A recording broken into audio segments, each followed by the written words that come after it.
Hello, my name is Lindie. I'm a YouTuber and I was born in South Africa.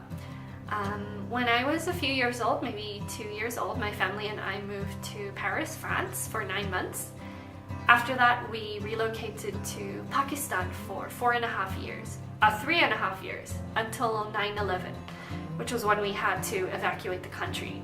It was a very confusing, stressful time, and my dad had to stay in Pakistan and work while my mom and 2 brothers and I moved in with my grandparents in Durban, South Africa. I joined a school there only for a few months, halfway through the year, didn't have friends, terrible time in my life.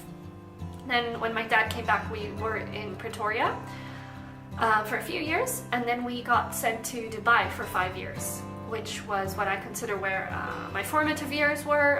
Got to know myself as an individual more, went to an international school, was surrounded by other TCKs and expat kids. And then after 5 years in Dubai, around the end of 2008, we moved back to Pretoria, South Africa, and I finished high school here in 2012. Then in 2013, I started university. And in my first year of university, a few days before my birthday, my parents moved to Japan, Tokyo. And I had the opportunity to visit them during my university holidays over the span of 4 years.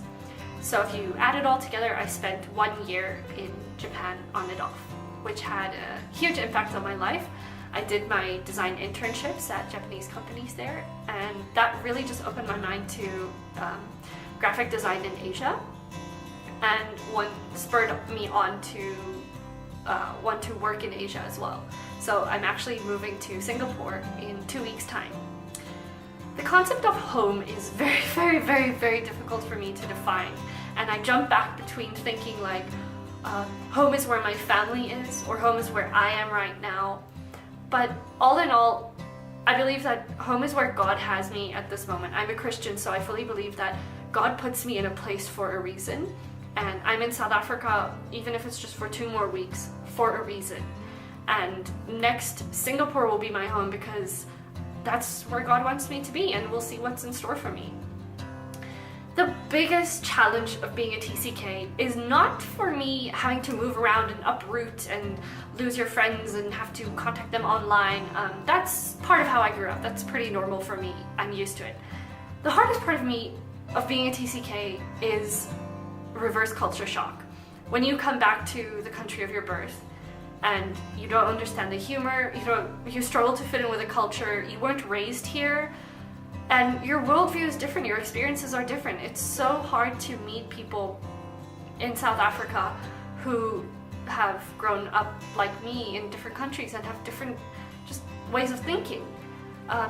So I always find myself attracted to the foreigners in my country. So I had a lot of Korean friends in high school in South Africa, and whenever I see someone speaking a different language on the street, I get so excited and want to know where they're from.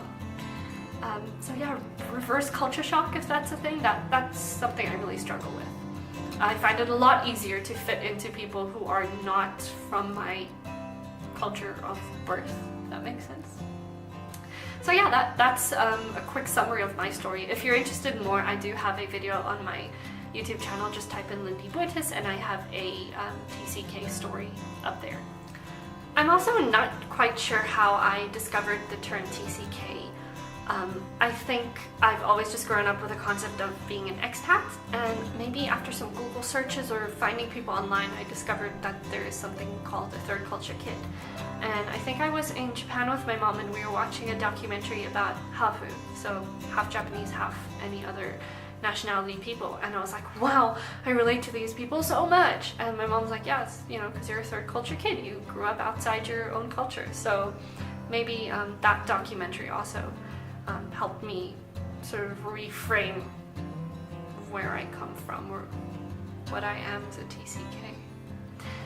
If you're a TCK, please share your stories as well. I would love to hear about your experiences, so let's grow this community together. Thanks for watching. Bye-bye.